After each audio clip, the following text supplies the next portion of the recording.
It was November 26, 1703, and for weeks a series of brutal gales lashed at the southern coast of England.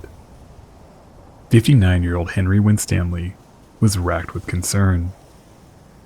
For the last several years he had devoted his life to the Eddystone Lighthouse, a 21-meter-tall wooden tower that sat approximately 12 miles out to sea southwest of Plymouth, one of England's most important harbors.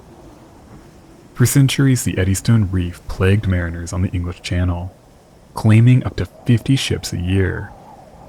But Winstanley's tower, lit with 60 tallow candles, finally marked the deadly rocks, providing a valuable warning. In its 5 years of operation, not a single ship wrecked in the area. But the tower was an experiment, and the weather had not been kind. Winstanley knew that the keepers stranded inside, battered by the recent storms, badly needed relief. So he gathered 5 men to help him carry out repairs and chartered a small ship to sail out to the rock. Ominous clouds swirled overhead, and the sea remained choppy, but the weather had calmed considerably. The ship's master tried to talk Winstanley out of the trip, but he was a stubborn man devoted to his tower and the men who kept the light shining. So they set out from the Barbican Steps into Plymouth Sound. Waves crashed over the tiny ship as they plodded forward, slicing through the roiling sea. After hours of fighting the elements, Winstanley's tower finally emerged from the gloom in the distance, its light piercing the clouds above. Battered and damaged, it had survived the storms. Winstanley felt immense relief when the keepers inside threw down a rope to the small ship. Soon he would be inside his tower, ready to work on her once again, getting her ready for what was sure to be a long and trying winter. Soon the anxious keepers climbed into the boat and began their long and trying journey back to land. Winstanley couldn't help but feel a twinge of jealousy. He longed to ride out a great storm in his tower, to feel it move and shake with the wind and waves, shielding the souls inside, proving his mastery over the elements. As the tiny ship, their last link to the outside world, vanished into the mist, the winds began to shift, taking on new urgency as the sea roared below.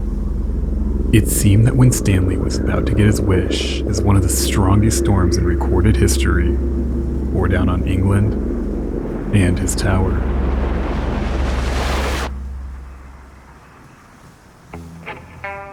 Before we get too deep into things, I want to take a quick second to talk about the sponsor of today's video, Incogni. It's hard to imagine the crushing isolation of life in a lighthouse when those beacons provided a crucial lifeline for navigators. But today we live in a very different world where isolation feels more and more like a thing of the past. It's never been harder to stay private and keep your data secure. That's where Incogni comes in. There are hundreds of data brokers that aggregate your personal information, potentially including your name, login credentials, location history, online activity, even things like your date of birth, social security number, and other sensitive details. Once they get that information, they sell it to the highest bidder. With one simple sign-up, Incogni will contact data brokers on your behalf and request that they remove your personal information. They handle the whole removal process for you. And with Incogni's custom removal feature, if you find a site with your information, just copy the link and send it to Incogni. They're the experts at removing data that shouldn't be available. And it's not just a one-time thing. They will continue to monitor these data brokers to make sure your data stays off the market and remove it whenever it pops up. This helps cut down on all that annoying spam and add some protection in an unpredictable world. Use code OLDBOATS at the link below to get 60% off an annual plan. That's incogni.com/oldboats. Incogni also offers a 30-day money-back guarantee, so there's no risk in trying it out.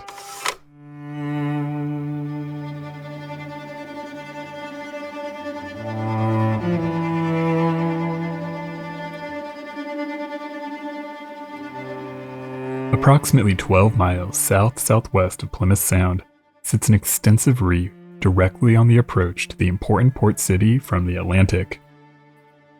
The rocky outcrop sits only a few feet above the waterline at low tide. When the tides come in, the rocks become almost completely submerged. The only clue to their presence is the swirling water as the current flows and ebbs over the deadly hazard, giving them their nickname, the Eddystones.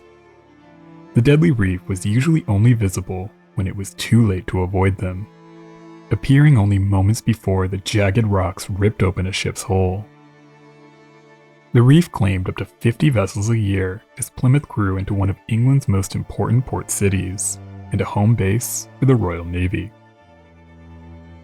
While the rocks were well known, they created a significant challenge, prompting ships to sail as far away as the French coast to avoid the danger, causing a number of wrecks on the rocky shore of northern France and the Channel Islands. Something had to be done. In 1665, Sir John Corrigan proposed burning a coal fire on the rocks. While bonfires were used on shore to warn of coastal hazards, no one could figure out a way to keep a fire lit on the derelict rocks, let alone place any sort of marker that could stand up to the continuously churning sea. Nothing became of the proposal. Being an island nation that relied heavily on maritime trade, the United Kingdom was no stranger to lighthouses. The earliest towers, such as the one found at Dover Castle, were erected by the Romans. But it wasn't until a group of mariners petitioned Henry VIII to sign a royal charter on March 20th, 1514, that an official lighthouse service was created, known as Trinity House. By 1690, England had over a dozen active lighthouses, but an offshore light marking the Eddystone rocks was thought to be impossible. Year after year, the Eddystones claimed ship after ship, often with a staggering loss of life. But two wrecks in 1695 brought the issue to a breaking point.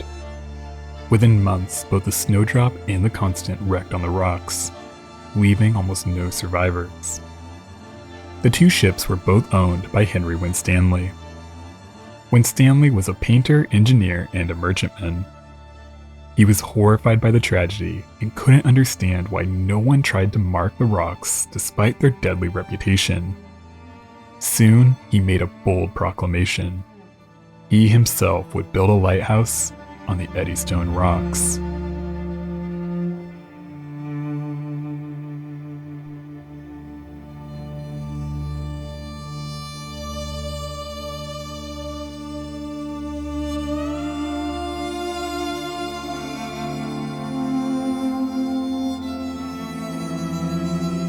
Henry Winstanley was born on March 31st, 1644 in Saffron Weldon in Essex.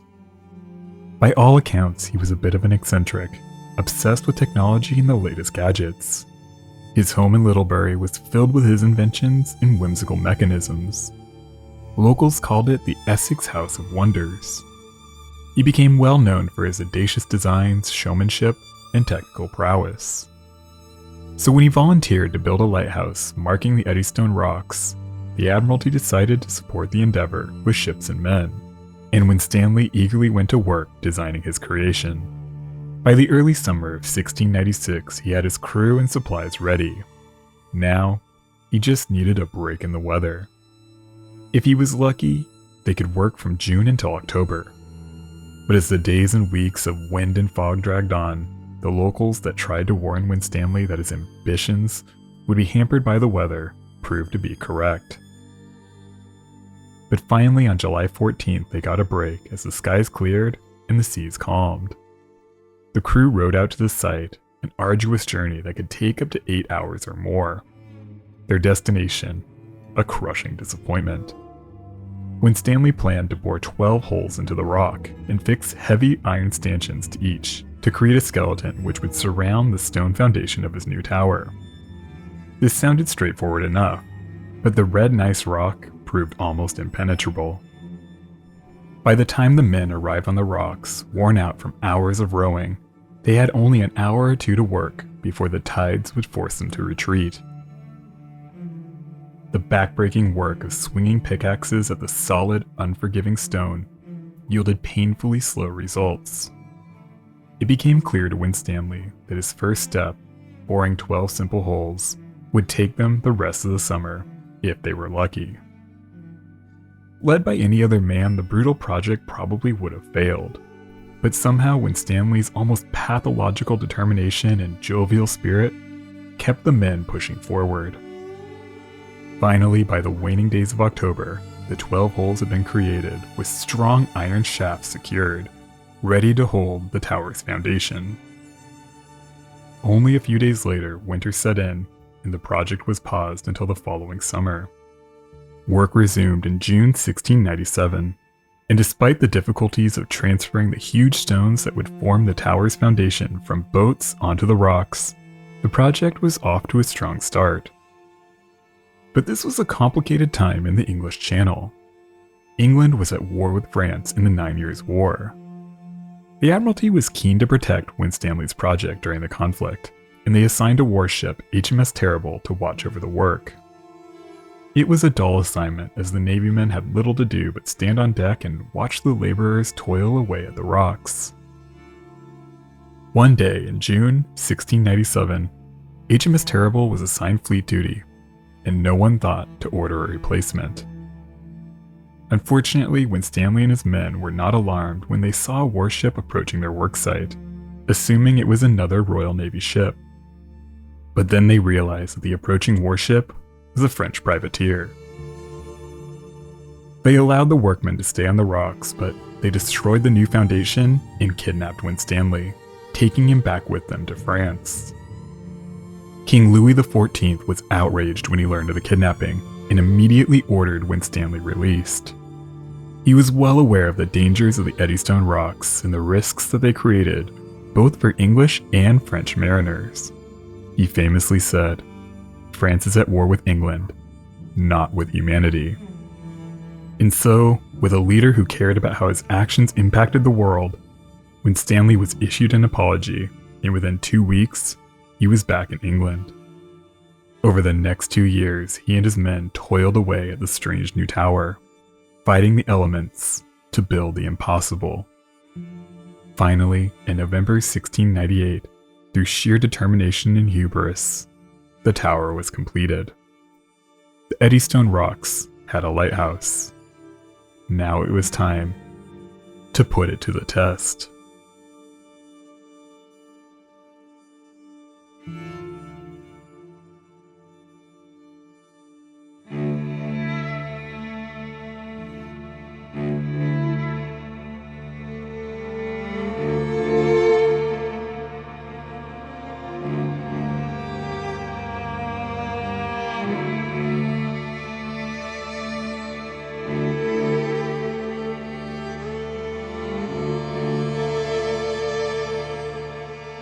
Winstanley's tower was a slightly eccentric structure adorned with whimsical decoration, a reflection of its creator.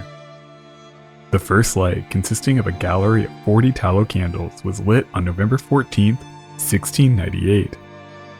Almost immediately after the ceremony, the weather took a turn. Waves and wind whipped around the newly completed lighthouse, stranding the men inside. With food and supplies dwindling, the weather finally cleared, offering a reprieve. 5 weeks later. The first winter was a difficult one. Waves frequently broke over the tower, sometimes obstructing its light and causing damage. But overall, much to Winstanley's delight, the structure held firm. He quickly went to work designing improvements, and over the summer of 1699, the lighthouse was significantly modified and strengthened. The results were a sight to behold. The original octagonal tower was replaced with a larger and more ornate 12-sided structure. It stood 18 meters or 59 feet above the sea, topped with an ornate octagonal lantern room that measured 4.6 meters or 15 feet high by 3.4 meters or 11 feet in diameter. Each of its 8 huge windows held 36 individual panes of glass. Inside, the tower was illuminated by 60 tallow candles along with a great hanging lamp. Constructed from Cornish granite and wood, the tower was accentuated by cranes, flags, galleries, and all sorts of whimsical ornamentation. While visually the tower didn't exactly inspire confidence, the light proved highly effective. In the short time it was in service, not a single ship wrecked on the Eddystone rocks. Sailors were amazed as they approached the area and spotted the beacon piercing through the gloom. But maintaining the light was a constant battle.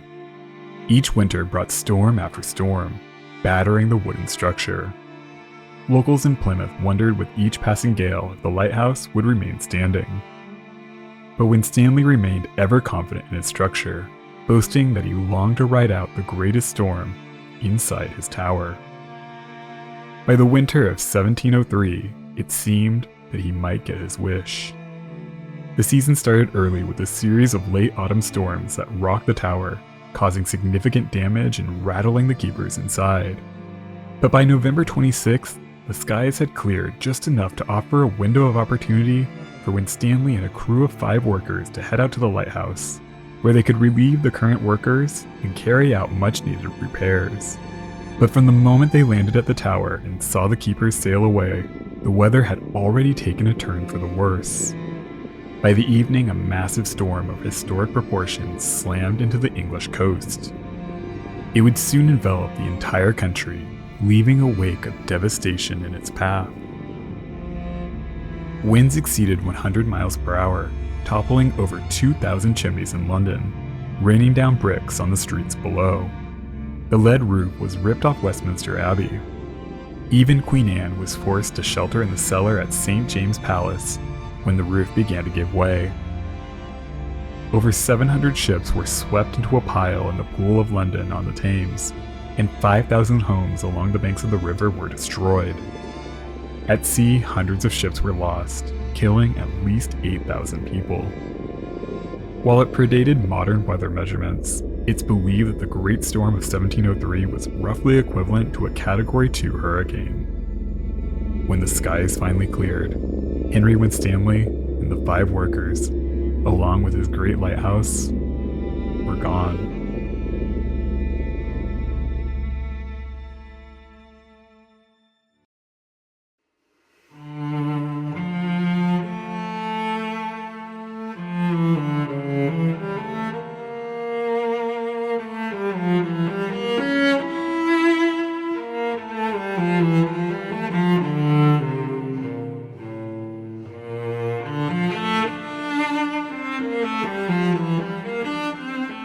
Just 2 days after the Great Storm of 1703 destroyed Henry Winstanley's lighthouse, a cargo ship smashed into the Eddystone rocks and sank. It was the first disaster since the light was commissioned 5 years prior. While Winstanley's lighthouse ultimately failed, it demonstrated that an offshore lighthouse was possible. It wasn't long before plans for a replacement began to take shape. Following Henry Winstanley's tragic death, the lease for the Eddystone rocks passed to Captain John Lovett, a member of the Irish Parliament and an acquaintance with the previous leaseholder William Whitfield. After some legal wrangling with Trinity House, the House of Commons passed the Eddystone Lighthouse Act of 1705.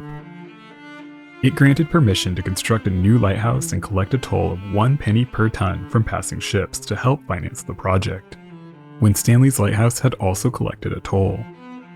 To oversee the construction of the new tower, Lovett made an unlikely selection. John Rudyard was born in the village of Leek, Stratfordshire in 1650. Over the years, the story of his youth was heavily embellished with a dramatic rags-to-riches story. But rather than lifting himself out of poverty, Rudyard was born to a family of wealthy landowners that also ran a large silk trading business, which he would eventually inherit. By the time Lovett began corresponding with him about Eddystone, Rudyard owned a silk merchanting shop on Ludgate Hill in London and was invested in numerous ventures and properties. He had no background in architecture or engineering, and it's not entirely clear why he was selected for the project. Nonetheless, he signed a contract on June 19, 1706, assuming sole management and building responsibilities for the proposed lighthouse. While he seemed like an unlikely choice, like Henry Winstanley, John Rudyard poured himself into the project with feverish devotion that would yield impressive results. His lighthouse would differ significantly from the one that came before it. While still constructed from wood, the tower would utilize long-standing, tried-and-true naval shipbuilding techniques, using solid English oak built on a solid stone and wooden base. It would sit on the foundation of the previous lighthouse, but this time 36 holes were drilled into the rock. They would each hold tailor-made 6-foot-long iron branches, forming the tower's 20-foot circular base. Once again, weather was their biggest obstacle. Rudyard countered this by building each section of the lighthouse on shore and numbering every single piece before it was sent to the rocks to be assembled. The new tower was given a smooth conical shape to give as little resistance to wind and waves as possible. The walls were constructed with vertical planks installed by master shipwrights and caulked like those on a ship. It was topped with an octagonal lantern room with a focal height of 28 meters or 92 feet. The first light, consisting of 24 candles, was lit on August 8, 1708, though construction wasn't officially completed until the following year. While many had their doubts, Rudyard's tower proved a success. Its conical design proved effective at countering the natural forces that constantly lashed at the structure. Inside, the tower held firm even through the worst of storms.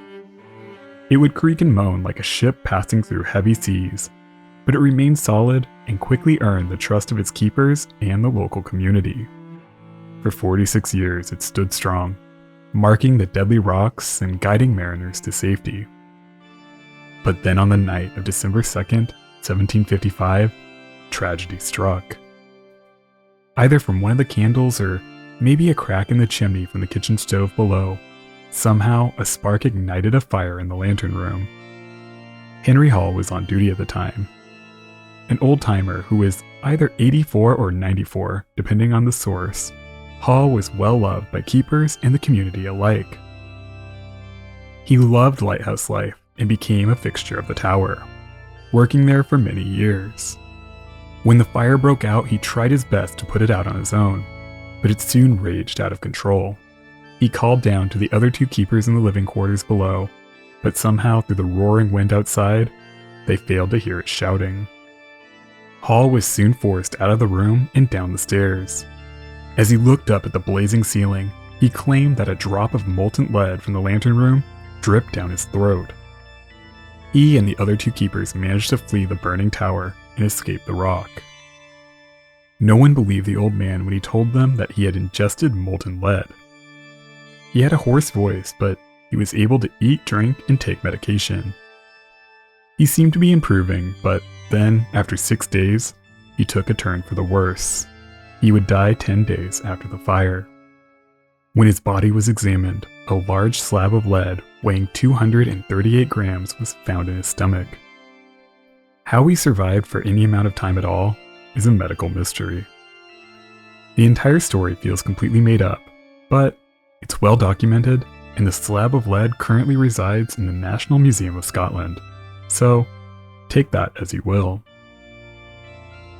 John Rudyard's tower was completely destroyed by the fire, but his design proved that a strong and dependable offshore lighthouse was possible.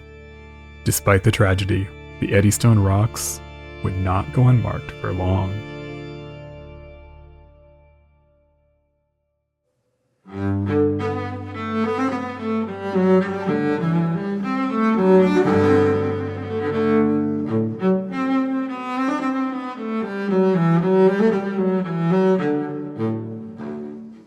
This time around, the monumental task of building a replacement lighthouse fell on the mathematical instrument maker and aspiring civil engineer John Smeaton.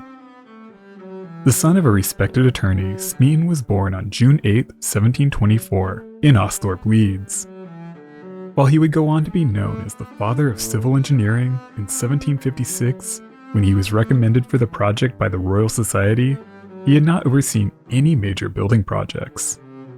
He arrived in Plymouth on March 27, 1756 to great fanfare and quickly went to work surveying the site.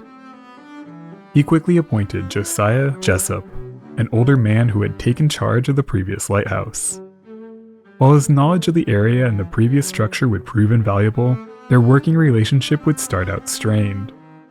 When Smeaton revealed that the new tower would be built from stone, Jessup strongly objected, believing that a wooden structure like the one that had stood before was ideal. The design had proven successful over nearly 50 years, and he saw no reason to experiment. But Smeaton was adamant that his new design was superior, and soon the two learned to work together. Like each of his predecessors, Smeaton was immediately confronted by the harsh reality of the Eddystone rocks when several storms hampered his attempts to survey the site. Even on a good day, the trip could take 4 hours or more, and often the small boats wouldn't even be able to get close enough for anyone to step foot on the rocks. But soon he got a foothold, and his design began to take shape. He likened his tower to a gray oak tree with a wide base and sides that curved inward as they went up. The base and walls would be constructed out of massive, intricately cut, interlocking Cornish granite stones, held together with marble dowels. Lighter Portland limestone masonry was used for the interior walls. All of this was held together with Smeaton's most important innovation, hydraulic lime, a cement mixture that cured when it was exposed to water. Work on the new lighthouse began in August 1756 as the base began to take shape. When workers were forced away from the site during the winter, they worked on shore preparing the intricately cut stones, which were then hauled to the site and assembled the following summer. Smeaton wasn't just an innovative designer. He was also a pioneer in how he treated his laborers. There was no such thing as workers' rights at the time. Men were at the mercy of bosses, working excruciatingly long hours in unsafe conditions for very little pay. But Smeaton recognized that his design depended on a level of skill, precision, and dedication that would be difficult to generate in such a harsh environment. He needed workers who felt safe and valued. He would be one of the first to draw up employment contracts with his workforce that guaranteed working conditions, safety, set working hours, equipment, wages, reliable payment, and even sick leave and additional pay for extreme conditions. If injuries occurred on the job, men were guaranteed a surgeon. This turned what could have been a nightmare worksite into a somewhat desirable project, with workers who were invested in success, though it was still a difficult and dangerous job. Still, the improved working conditions generated the quality of work Smeaton needed to finish his tower, long before such guarantees would become law. Finally, on October 16, 1759, the tower's 24 candles were lit for the first time. The completed tower stood 18 meters or 59 feet tall. Its base measured 7.9 meters or 26 feet in diameter, which narrowed to 5.2 meters or 17 feet at the lantern room. From the moment it began operation, Smeaton's tower was a massive success. While Rudyard's tower withstood the elements, Smeaton's tower proved to be a fortress, standing rock solid through the toughest wind and waves. The success made Smeaton a national hero. He would go on to design numerous bridges, canals, harbors, and other public works. He created the modern field of civil engineering, and his tower was widely celebrated as a symbol of national pride and achievement. Through trial and error, death and folly, the Eddystone rocks had finally been tamed. They would never again go unmarked.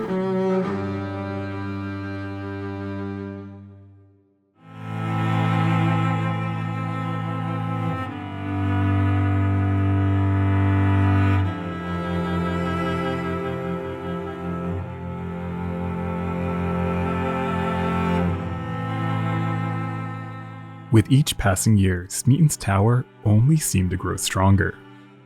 In 1807, the 100-year lease on the rocks expired, and Trinity House would take over ownership and management of the lighthouse. Over the years, a number of improvements were made as technology progressed. In 1810, the candles were replaced with 24 argon lamps and parabolic reflectors, increasing the light produced from 20 and 67 candle power to around 1,000 candle power. These were then replaced in 1845 by a new single-order fixed catadioptric optic, manufactured in Paris, lit with a single multi-wick oil lamp producing 3,000 candle power. This was the first time a prism optic was used in a lighthouse to amplify and direct light instead of reflectors. The lantern room was soon redesigned to better accommodate the new optics. Another overhaul in 1872 increased the light to 7,000 candle power. In 1858, the tower was repainted with large red and white stripes, making it more visible during daylight. For over 100 years, the lighthouse stood firm, but by the 1870s, the tower began to move. At first, these were just mild vibrations during storms, but soon, with every large wave, the tower would sway from side to side. It was soon discovered that, while the tower remained as solid as the day it was built, the rocks below had eroded and cracked. Smeaton's famous tower was in danger of collapse.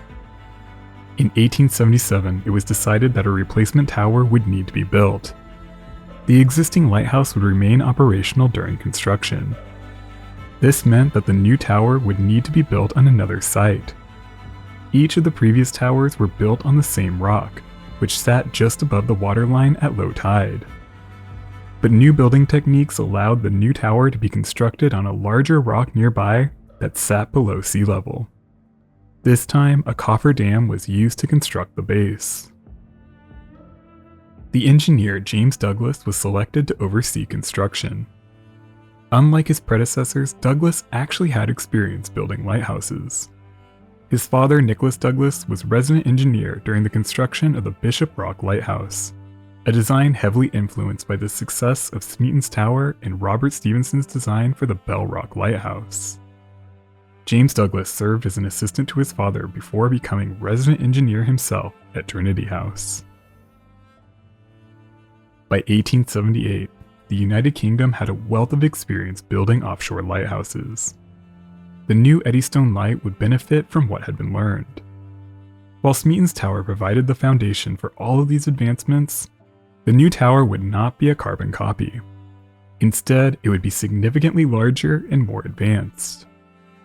After the site had been prepared, the first foundation stone was laid on August 19, 1879 by the Duke of Edinburgh, Master of Trinity House. In an improvement over Smeaton's design, the new tower would use larger stones that not only interlocked with the stones at their sides, but also the stones above and below them, further strengthening the structure. The tower was completed on June 1, 1881, and the light was first lit on May 18, 1882.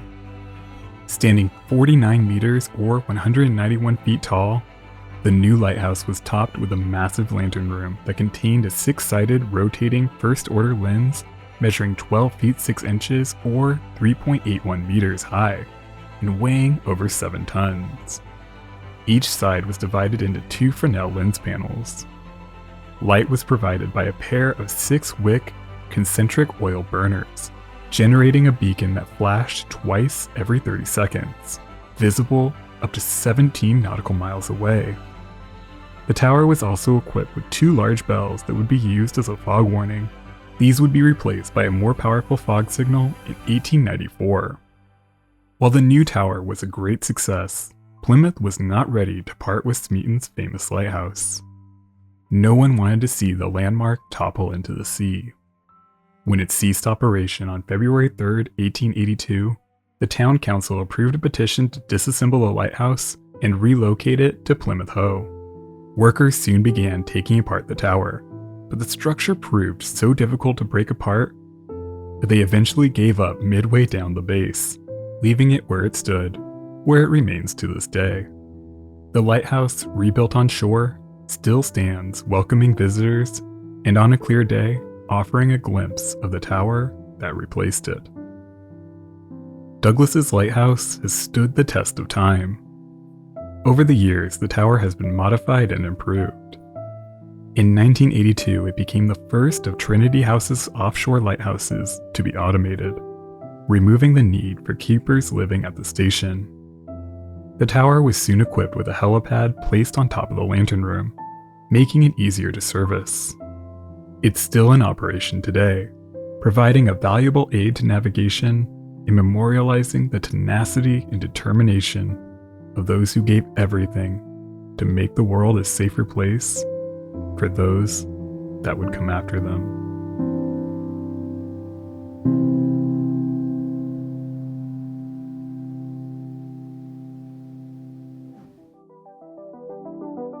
Thank you so much for watching.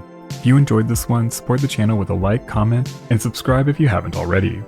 Thank you again to Incogni for sponsoring this video. Check them out using the link below. I'd like to give a special shout out to my supporters on Patreon and my channel members. Their support helps keep the channel afloat. Alright crew, that's all I've got. Until the next one, be nice to people.